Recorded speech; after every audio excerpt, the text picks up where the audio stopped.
다석 사상으로 본 유교 맹자 95번째 시간입니다. 오늘은 부자불책선, 부자불책선이란 제목으로 말씀드리겠습니다. 경애하는 얼번 여러분, 석가는 집을 나와 사마나가 되기에 앞서 이미 17살에 혼인하여 한 아들을 두었습니다. 그 이름이 라훌라입니다. 라훌라는 장애라는 뜻인데 뒤에 스승이 된 아버지 석가부다가 지어준 법명입니다. 라훌라는 부다가 된 아버지를 따라 사마나가 되었습니다. 그리하여 아버지를 아버지로 모신 것이 아니라 스승님으로 모셨습니다. 석가부다가 나이 80살에 노환으로 죽게 되었을 때 석가와 라훌라가 나눈 대화는 참못 감동적입니다. 라훌라는 이제 아버지 부다의 마지막 모습을 보지 않을 수 없었습니다. 비록 생사를 초월하려는 수행을 해온 사마나였지만 이제 물결에 둘러싸인 보름달처럼 여러 비구들에게 둘러싸여 설법하는 아버지의 모습을 다시는 볼 수 없게 될 것을 생각하니 마음이 납덩이처럼 무거웠습니다. 부다는 그 마음을 헤아리고는 아들의 이름을 부르며 고별의 인사를 했습니다. 라훌라야, 너는 슬퍼하지도 말고 탄식하지도 마라. 너는 아비에 대해서 할 것을 다했다. 나도 너에게 할 것을 다했다. 라훌라야, 나는 이제 니르반에 돌아가면 다시 다른 이의 아버지가 되지 않을 것이요.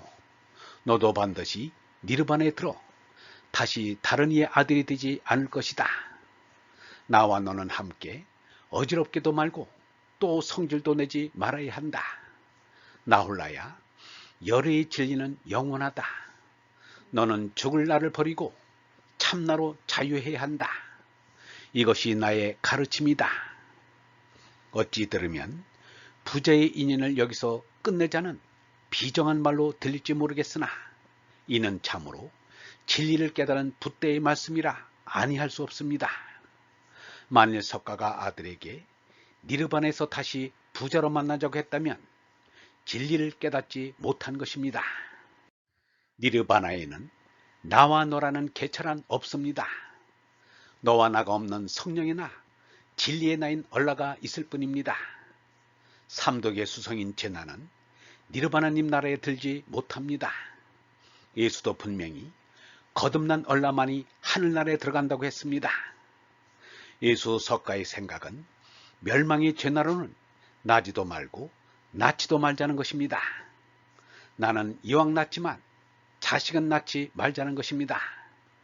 그러나 진리를 깨달았을 때는 이미 남의 아버지가 되어 있기가 쉽습니다.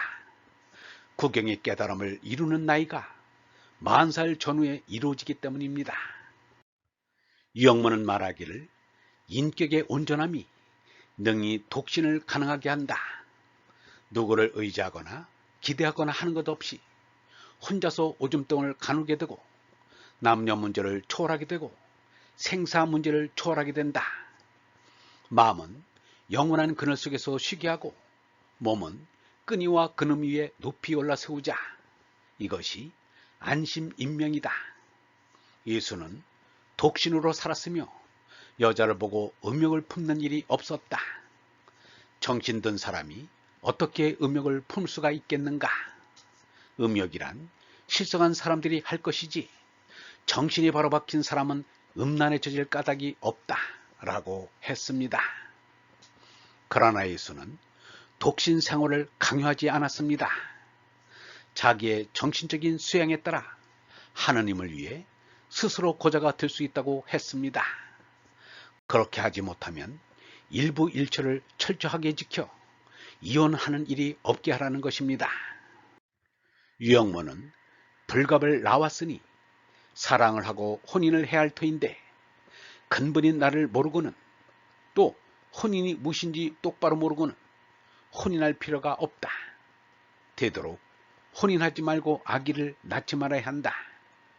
세계의 장래를 위해서 자식을 낳아 잘 기르고 가르쳐 큰 인물을 만들어야겠다는 생각은 보잘것없는 어리석은 생각이다 라고 말했습니다. 이미 신명인 몸으로 자식을 낳아 부자 관계가 되었더라도 석가와 라울라와 같은 천명의 부자 관계가 되는 것이 바람직합니다.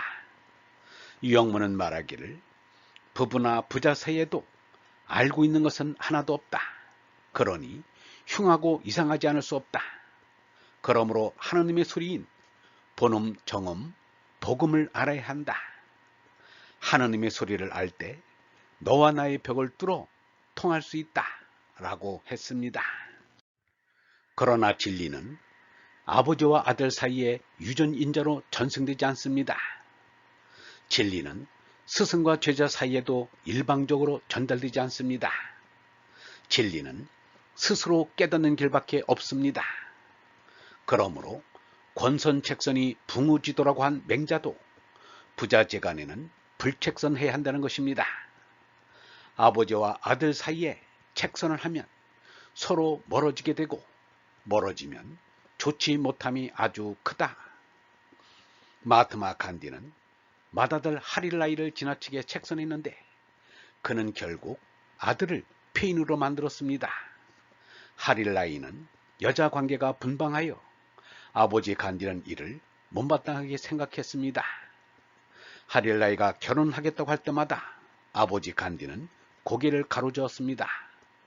이에 반발한 하릴라이는 아버지를 미워하게 되었고 그에 대한 반항으로 아버지가 싫어하는 짓만 일부러 더하게 되었습니다.